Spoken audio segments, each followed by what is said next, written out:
Actually నాకసలు YouTube అంటే idea లేదండి. యూట్యూబ్ స్టార్ట్ చేయాలనే ఆలోచన అంతకన్నా లేదు. మా రాధికక్క తీసిన ఫోటోలను చూసి ఇన్‌స్పైర్ అయ్యి అప్పటికప్పుడు నాకు కలిగిన ఫీలింగ్స్‌ని రాసుకుని వాట్సాప్ స్టేటస్ పెట్టేదాన్ని.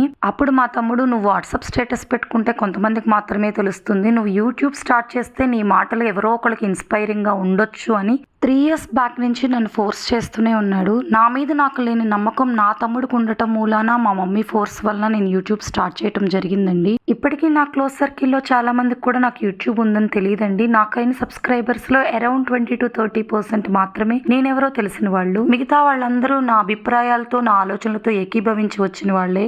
వాళ్ళందరికీ చాలా థ్యాంక్స్ అండి. నేను యూట్యూబ్ స్టార్ట్ చేసినప్పుడు ఏదో స్టార్ట్ చేస్తున్నానులే, ఇలాంటి మోటివేషనల్ ఎవరు వింటారు అనుకుంటూ స్టార్ట్ చేశాను. కానీ నా ఆలోచన తప్పు అని చెప్పి నా ఛానల్ సబ్స్క్రైబ్ చేసుకున్న వాళ్ళందరూ ప్రూవ్ చేశారండి. మనిషి ఎవరో తెలియకపోయినా ఆలోచన నచ్చితే చాలు అనేది నా సబ్స్క్రైబ్ చేసుకున్న వాళ్ళ ద్వారా నాకు తెలిసిందండి. వాళ్ళందరికీ చాలా చాలా చాలా థ్యాంక్స్. నన్ను మీ సబ్స్క్రిప్షన్తో, కమెంట్స్తో, లైక్స్తో ఎంకరేజ్ చేస్తున్న మీ అందరికీ చాలా థ్యాంక్స్ అండి. ఈ వీడియో మీరు చూస్తారో లేదో కూడా నాకు తెలియదు. But I want to show my gratitude towards my subscribers and the viewers also.